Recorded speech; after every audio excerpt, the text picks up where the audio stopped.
There's always an infinite number of questions. So anyone has questions they would like us to start with. If not, fear not. I have all the answers to all the questions other people have asked me, but I said, let's start with yours. Sabra. Well, please forgive me if I missed this last week, this question, but how will we recognize Moshiach and who will he appear to first? That's an excellent question. That's a deep question. How will we recognize him and who will he appear to first? And where will he appear? I wonder if he'll be in Israel. You had 3 questions. I know. No, Yes. they're good questions. Thank you. How will we identify who Moshiach is? Who will he appear to? And where will he appear? It really depends, in essence, on at what point in the process you're talking. In the initial stage, which is sort of like now, because according to the Moshiach Rebbe, we are already in the preliminary stages of Mashiach. At this point, we really need criterion to identify him, because how are we supposed to know? Maimonides, who codifies all of Torah, he has a magnum opus of 14 volumes, which is called Mishnah Torah, which means second to the Torah. So the Torah, the Tanakh, the scriptures, is 24 books of the written Torah, the 5 books of Torah, and then the prophets, and then the writings. Those are the 24 books of the written Torah. The written Torah, plus what Maimonides compiled in his Mishnah Torah, his magnum opus of 14 volumes, he says, with the written Torah and this work, you're good to go. You will know everything you need to know to serve God. In the legalistic sense, obviously, he's not containing all the spiritual, esoteric, philosophical, no. But in terms of a legal perspective on how to live a life to serve God, everything is written there. So therefore, he also discusses the Noahides. That's where we have the foundation of our understanding of the Noahide is from Maimonides in this magnum opus, the Mishnah Torah. And he also discusses Mashiach from a legal perspective. And this is actually the final 2 chapters of all of the 14 volumes, because Mashiach is like the culmination. He begins with a belief in God. That makes sense. That's the starting point. And he ends with Mashiach, because that's the climax. That's the finish line. That's what we're working toward. He gives us the criterion, the job description. It's interesting what he writes, and it's interesting what he does not write. Meaning, in other places, in these 14 volumes, obviously at certain points we touch on Mashiach for other reasons, and he has told us that Mashiach is the wisest man of all times, even wiser than Solomon. That Mashiach is the greatest prophet of all times, even greater than Moses. Neither of those descriptions are found when he's listing the criterion of Mashiach. Because criterion means, like if you were making a want ad, you worked in an office, if you needed an assistant, or if you were trying to fill a position, you would describe the requirements for that job. If someone is going to take this office job, they need to be proficient in, Word, Mac, or whatever. You're writing what they're going to need to do, what skill sets they need. So that's in essence what Maimonides writes. So he does not write about the wisdom. Though we know that from other places in Maimonides, he does not write about the prophecy. Those are not criterion. Those are facts. It will be, but those aren't criterion. That's not his job description. The criterion are a king, descendant of Solomon, the son of David, versed in Torah and the commandments, completely dedicated to Torah and the commandments, like David, his forefather, dedicated to repairing the breaches in divine service, and who fights the wars of God. Those are the 5 criterion that one needs to fulfill to be considered. Now, here's a technical term Maimonides gives for it, the presumed Mashiach. Presumed Mashiach in Hebrew is called Becheskas Mashiach. Presumed Mashiach means, if Mashiach will come now, you'd be the guy. And this, to understand what that means, there's always the concept that at any given point of time from roughly the year 4000, we're now in the year 5785. So for the past 1785 years, the world has been on a certain level ready for the redemption. I believe we touched on this last week when we said the first 2,000 years, Mashiach could not have come. The world was completely not ready. The second 2,000 years, Mashiach could have come, but it wouldn't have been the best Mashiach, because the world was like half-baked, like you're cooking spaghetti and the kids are hungry and you're like, it's okay, it's good enough, I'll give it to them. It's not really ready, but it's okay. You're making whatever your stew, and the meat's not really done enough, but it's edible. It's edible. That's like from the year 2000 to 4000. It was edible. It could be, but it wasn't done enough. starting from the year 4000, no, okay, now the world has really percolated enough in godliness. This physical world can be a vehicle for God. The world is ready. Now, obviously, every day since, the world gets more and more ready, as we discussed last week. So for the past 1785 years, there's always been the potential that the Mashiach could come at any moment. If the world, if the Jewish people, if the Noahides do what they're supposed to do, Mashiach could come. Well, wait a minute. Let's say at this moment, we all connect and we commit to God and we accept God and we do what needs to be done. And now the world's ready for Mashiach. Well, where is he? Is he hiding under a rock? Is he a baby that's going to be born? If he's a baby that's going to be born, you can't, redeem the world if you're in diapers or if you're 5 years old. So obviously that would mean we need some, 30 years to wait. Once we're completely ready and the redemption should come, well, now baby's going to be born, and now let's say, 20, 25, 30 years later, redemption will come. No, God doesn't work that way. So from that moment, for sure, and really even in a sense before, but for sure from the moment 4000, though in a sense really from the beginning of time, there's always been a potential Mashiach. But for sure, it's only logical. There always was someone who was the presumed Mashiach. If you identified him or not is irrelevant. There was somebody waiting in the wings, let's call it. Some person who already was a king, direct descendant from Solomon, the son of David, completely dedicated to God, to Torah and commandments, like David, his forefather, completely dedicated to fixing, to repairing the breaches in divine service, and completely dedicated to fighting the wars of God. There always was such a person, really, since the beginning of time. There always was a presumed Mashiach. And the most recent would have been the Rebbe, correct? Exactly. But so just so there always had to be that person, because again, if there wasn't, what's supposed to happen when Mashiach comes? Now we wait for someone to be born?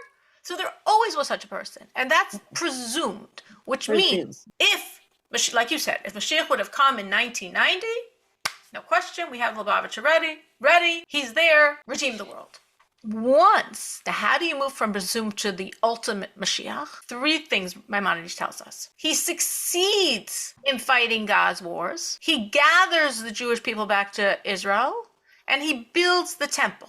When those 3 things happen, then we are no longer presumed. We are the definitive, absolute Mashiach. It's interesting because you mentioned the Rebbe as the obvious one of our times. In previous generations, there are many different great leaders of the Jewish people who were identified by other great Jews as the Mashiach of that time. Because there always had to be someone.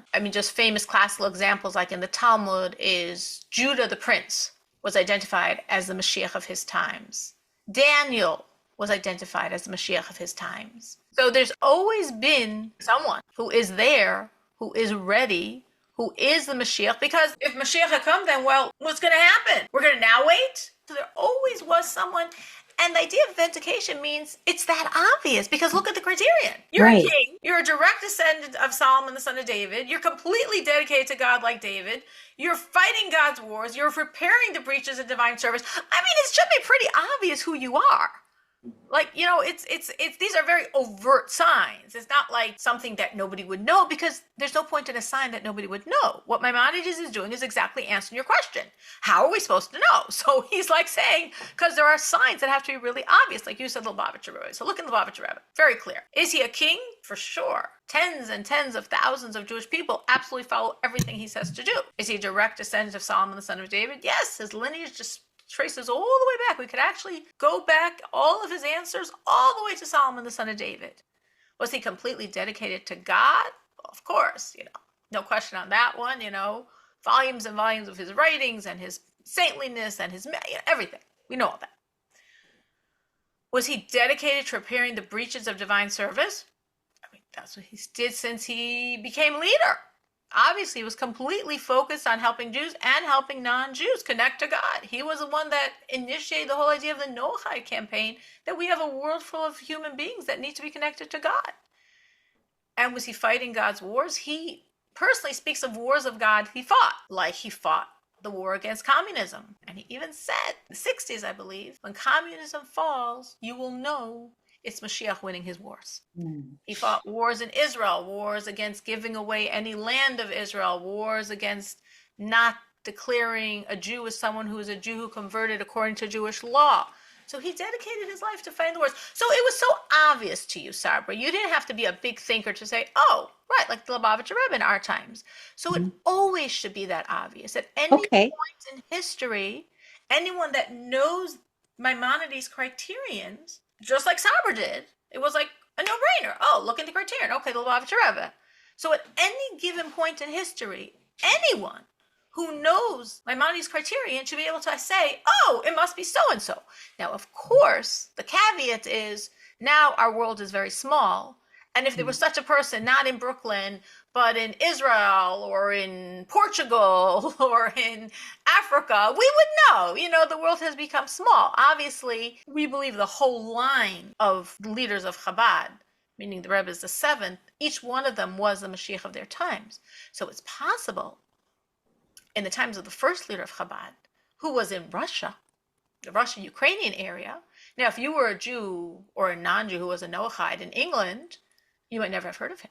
So you wouldn't know. I know the criterion. I don't see anyone in my world like that. But you would know in those days that your world is very small and you don't really know the world. You only have your little slice. And you would know there's a lot of great Jews out there who I don't know.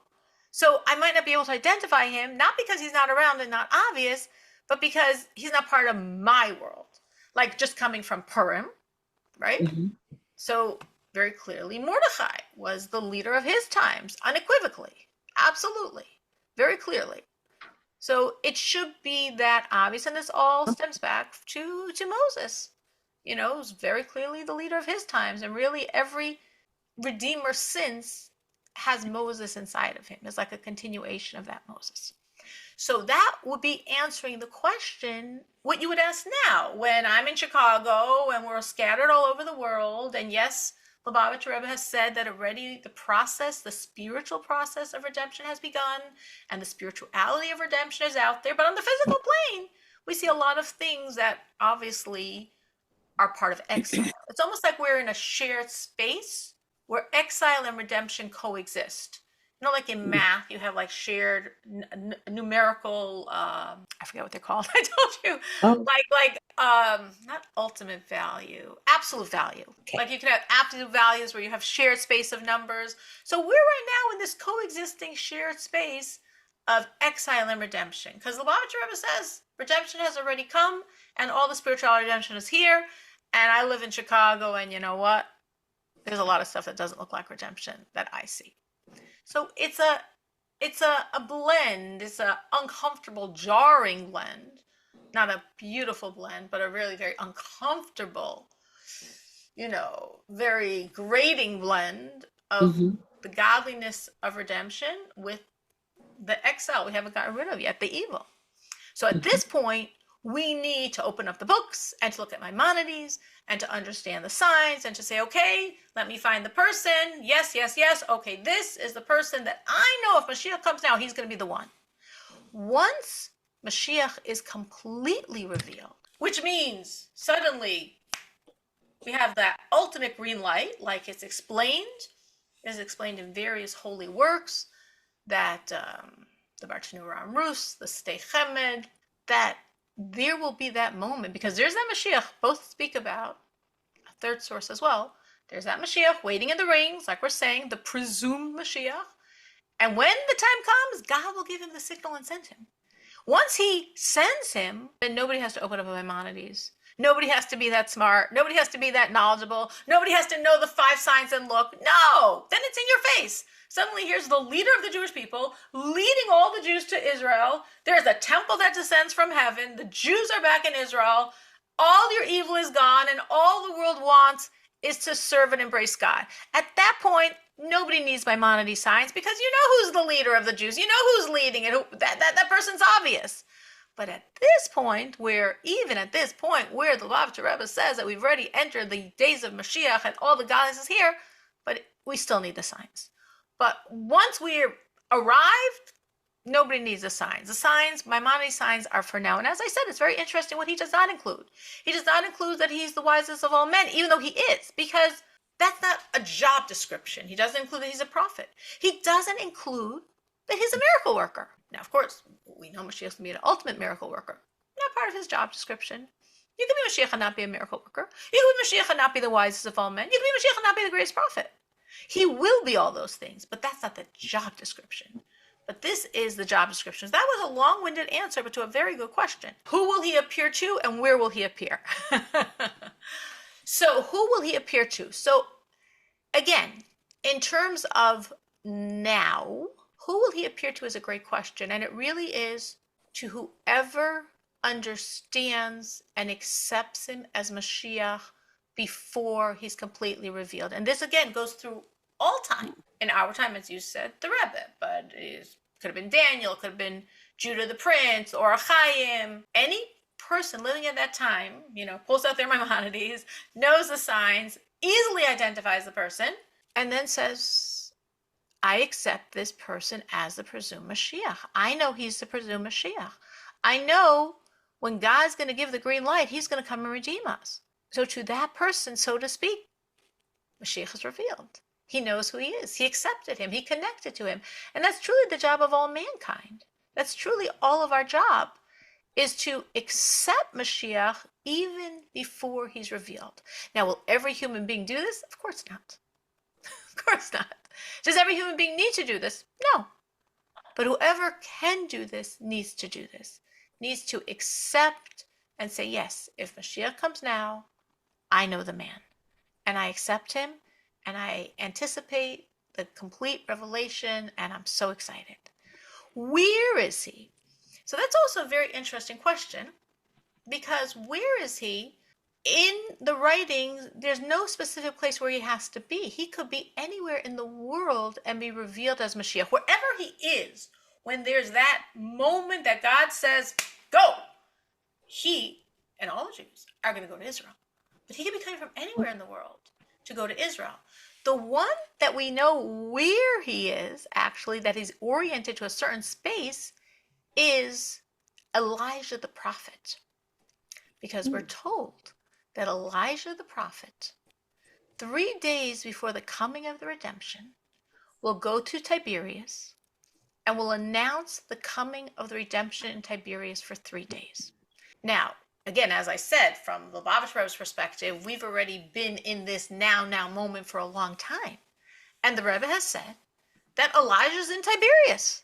Every day he's announcing the redemption. I could just envision that there's some old man in Tiberias that nobody pays any attention to, And he's going around saying, redemption is coming now, redemption is coming today, redemption is coming today. And everyone's like, oh yeah, I know that old guy. Where does he live? Who knows? What does he eat? Who knows?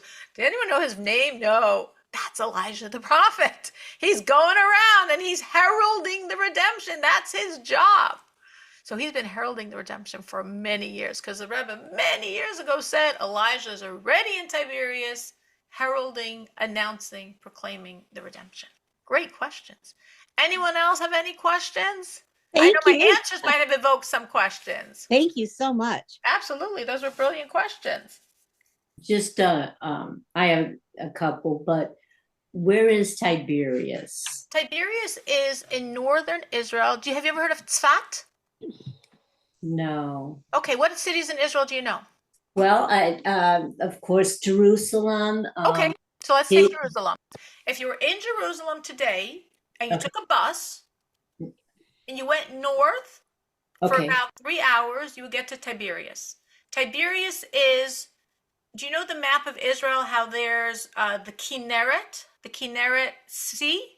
Not that. I know the Dead Sea. I've been there's the Dead Sea. The Dead Sea is toward the south. If you went straight up north from the Dead Sea, straight,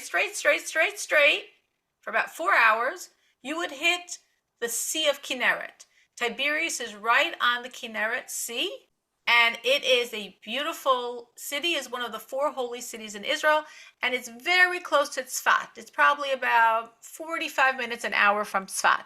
They're both northern Israel, so from Jerusalem, it would be like a 3-hour north bus ride. There are 4 holy cities in Israel: Hebron, Jerusalem, Tzfat, and Tiberias. And there are 4 elements of which all of creation is based: physical and spiritual, godly and evil, fire, earth, wind, and water. And each of the holy cities represents one of the elements. Mm. So Hebron is earth. Jerusalem is fire. Tiberias is water. And Tzfat is wind. So each of them represents one of these four holy elements. Tiberias, from the four holy cities, I would call it the most secular city. Meaning Hebron, whoever lives there is wow, to live in Hebron, that's like extreme. Tzfat, if you've been to Tzfat, is you feel the holiness in the air. It's the city of mystics. There's, you feel the energy. You'd have to be very, very not connected to not feel the spirituality of Tzfat. Jerusalem, of course, is Jerusalem. And Tiberias, it depends where you go. You could literally feel you're in a secular Israeli city, or you could literally see these gems of godliness.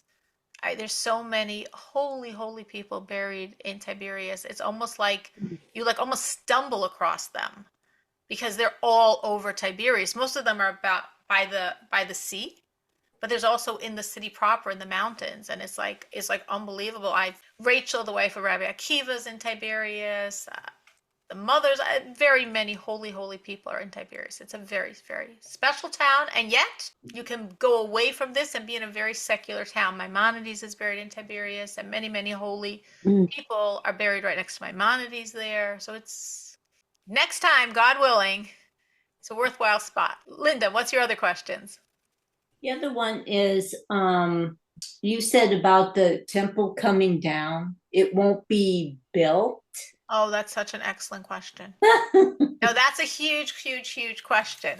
The reason why it's a huge question is because the sages say both. We speak of building the third temple, and we speak of the third temple that's built above and comes down to this world. And it's like, well, what are we going to do? Are we going to build the third temple, or is the third temple is already built by God and going to come down to planet Earth? And in a sense, like we want the temple to be built by God. That's what it says, that because the third temple is built by God, it will be eternal. The first temple and the second temple were built by man and they were destroyed. But the third temple is built by God and it's eternal. On the other hand, there's a tremendous advantage to man-made work. Something that we put our own little dirty hands on, has advantage of human involvement, and that's also very precious. So the bottom line, and this is a very long discussion of the sages, what you just asked, built by God, built by man. The bottom line, after a lot of discussion, is the third temple is built by God. It will descend from heaven on Mount Moriah, and then there will be some human involvement. For example, there's three options given, Moshiach will put the doors on the temple. It will come down, but the doors won't be attached, and Moshiach will attach the doors, or something along those lines, to just have a little bit of human involvement in God's made temple. Now, the Lubavitcher Rebbe said even more than this. He said the temple will actually descend, this is what the Lubavitcher Rebbe said, to Brooklyn, to his synagogue, to 770 Eastern Parkway, which is the synagogue of the Rebbe, and then 770 and the temple will fuse. Do you envision this? Here's the temple. What is that? It's a temple. And it comes down. It goes to this structure in Brooklyn. They fuse. They connect. And then they fly. So now in Brooklyn, there's this gaping hole. And they fly to Jerusalem. And together they land on Mount Moriah. And that will be the temple. The temple will be there. And then all the Jews will be ingathered. And is that in Tanakh, or is that in Rambam's writings, or the I can't say it right, the Rebbe's writings? Well, I told you a bunch of different things now. So no, Tanakh, the discussion on God built, man built, that's already in the time of the Talmud. That's already in the Talmud. The Lubavitcher Rebbe is the one who says that it will come down to Brooklyn, to 770, to what the Rebbe calls now this is again, the term is a term from the Talmud. The Rebbe is applying it to 770, the temple in exile. In other words, in the Talmud, there's a concept that there always has to be a temple, but the temple was destroyed. So wherever the leader of the generation is, that is the temple in exile. So the Rebbe is saying that the temple of God, the third temple, will come down to the temple in exile. which the Rebbe identifies as 770, will fuse the temple in exile with God's temple and travel to Mount Moriah and land there. And then actually at that point, more and more, this third temple is going to be huge, because besides the fact that the third temple is far bigger than the first or the second, but every synagogue in the world, every Orthodox synagogue will be uprooted, will fly to Jerusalem and become part of the temple. Every legitimate study hall in the entire world will be uprooted, will fly to Jerusalem, will become part of the temple. This goes all the way back to Mount Sinai. Mount Sinai, where Torah first was given to the world, will be uprooted, will fly to Jerusalem, and will become part of this temple structure, meaning any previous, I spoke about the term, the temple in exile, all the previous temples of exile, from the destruction of the temple until now, they'll also all join, they'll all be uprooted, they'll all fly to Jerusalem, and they'll all become part of this temple structure. So this temple structure will contain all the structures of godliness that we have in this whole world. They'll all become part of this temple. Now, this might sound like, oh my gosh, this sounds like fantasy land. How can buildings fly? Well, this is what Moshiach is going to be like. Not only that, we're told our houses, any house that we truly served God in, that was a house of Torah, house of prayer, a house of good deeds, those houses will fly to Jerusalem also. So all over the world, there'll be like these little craters, and people are like, oh, that was a good Jew's house. It's gone. Oh, that was a synagogue. Oh, that was a study hall. Oh, that was another righteous Jew's house. Literally all over the world, there'll be pockmarks of all the houses and synagogues and study halls that got to go to Jerusalem. Now, obviously, there'll be many people whose homes don't fly with, but that's okay. There'll be housing for them there. So it's not like the house has to fly because a person otherwise will be homeless. It's the house is flying because that house deserves to celebrate and be part of the redemption. That was a house God was served. That house deserves to be in Jerusalem as well. This is the first time I've ever heard of, this kind of thing. And it's just, I'm in awe, because I had a totally, because of my background, that totally different vision of what would happen. And then I would be concerned, people who do not believe that God is one, and when Mashiach comes, that people will try to kill him, and that's of previous teachings and stuff like that. And I was so concerned and going, oh my gosh, is that why the wars of all these countries and that? And I have a lot to learn. There's no such thing as that fear, though I understand where you're coming from, because when we have the complete revelation of Mashiach, all evil will be gone. So there won't be any bad guy that would want to upend this process. Every human being in the world will want the same thing, to serve God. There's no human being that won't want to serve God at that point. Every human being will want to serve God because there won't be any evil. God says, the spirit of impurity I will remove from the world. So obviously man will need to learn, how do you serve God? What does this mean to serve God? What does God require from you? There might be a lot of you that will become teachers of the world, because the world will need to know a lot of things. But nobody's going to be wanting to stop the process.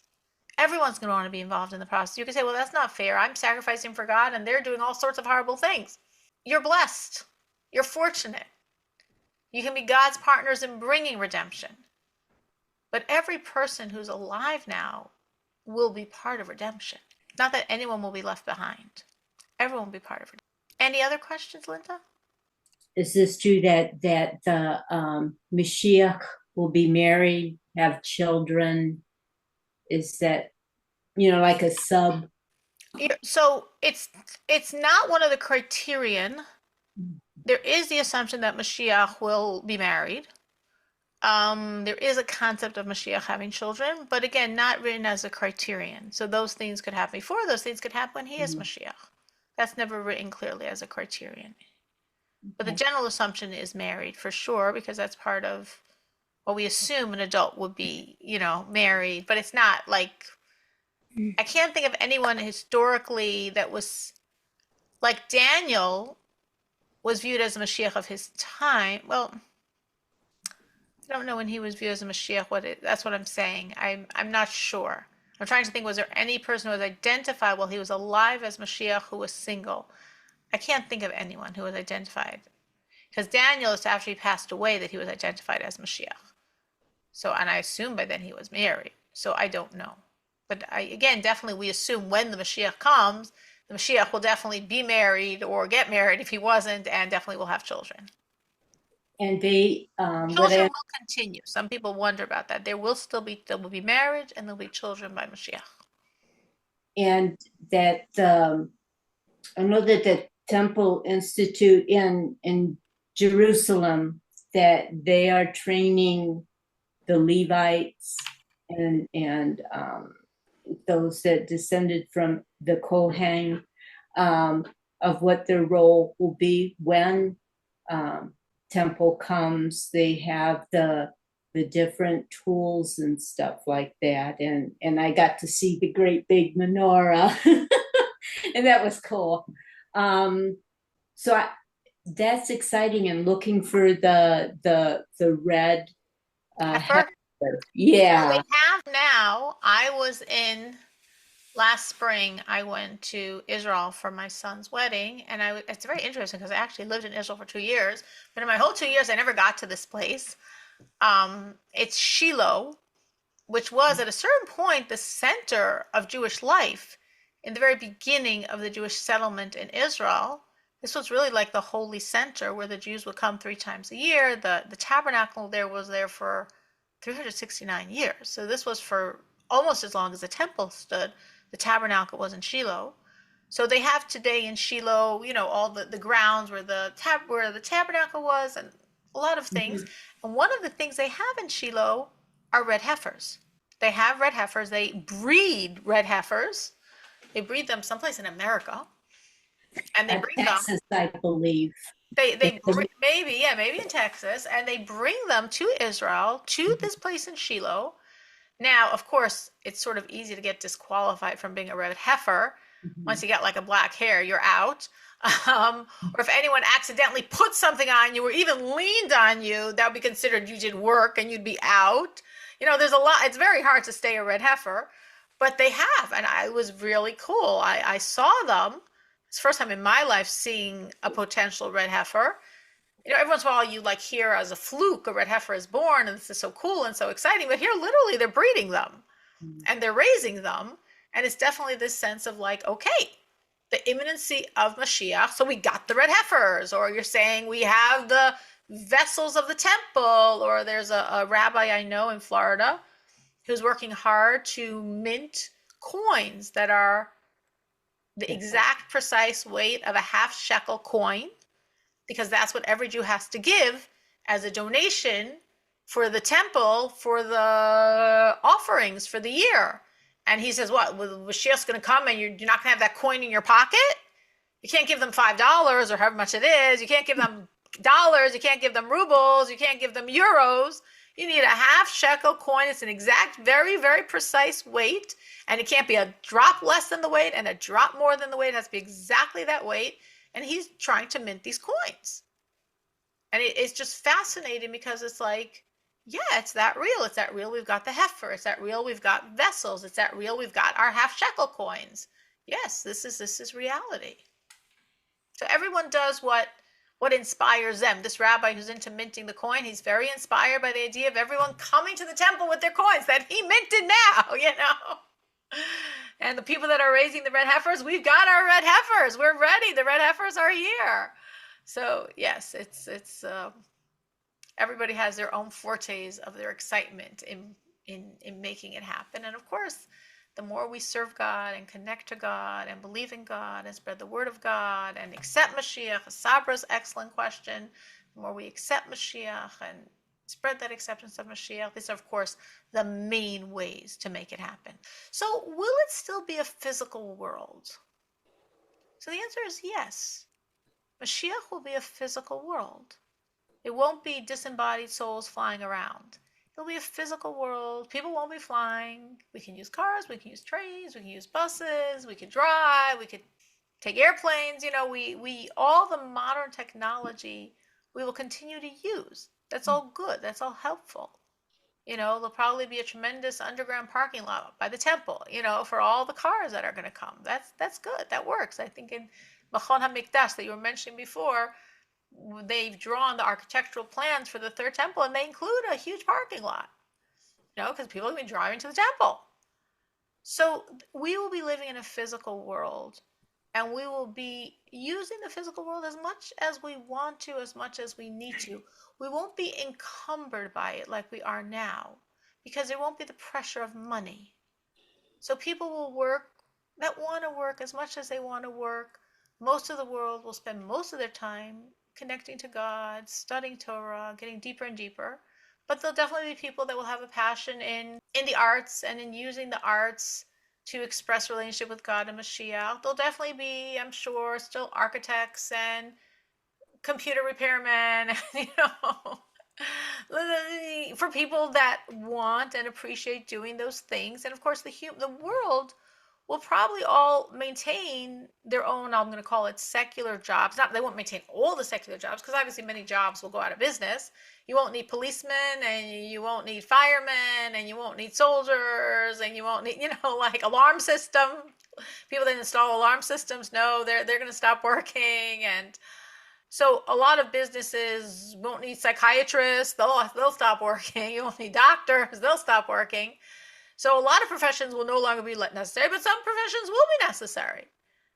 And everybody will be working, but not needing to work 40 hours a week, because the whole world will have plenty, will have abundance, will have bounty.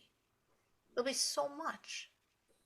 And the whole world's main profession, main desire, will be to connect to God, which is why the Noahide world, which will be the entire world besides the Jewish people, every human being will be a Noahide. Don't be the Noahides, the separate, weird, different people. No, the whole world is going to be Noahides. And they will all travel regularly to Jerusalem to connect more to God, to learn more, to study more. That'll be the highlights. That'll be what they'll want to do. Because there won't be any haters, there won't be any opposing forces. There's no battle here. The whole world wants God. The whole world is studying about God. The whole world is connecting to God. That's still going to be the wish of every single human. And every single human will get closer and closer and closer to God. Now, obviously, if you have a head start, because you're already a Noahide, you'll always have a head start, because no one will be able to race ahead of you. But it doesn't make a difference. Wherever you're holding on the ladder, it doesn't make a difference. Every human being will have a beautiful relationship with God. If you're always ahead, they won't mind. They'll just look at you as their role model and learn more and more and more about how to have that beautiful relationship with God. So you'll always be progressing, and they'll always be progressing, and you'll always be progressing, and they'll always be progressing. And all mankind, every single human, will want God and will get closer and closer and closer to God. That is Mashiach. The essence, definition of Mashiach is the permanent revelation of the essence of God. And God completely revealed, that is all any of us will want.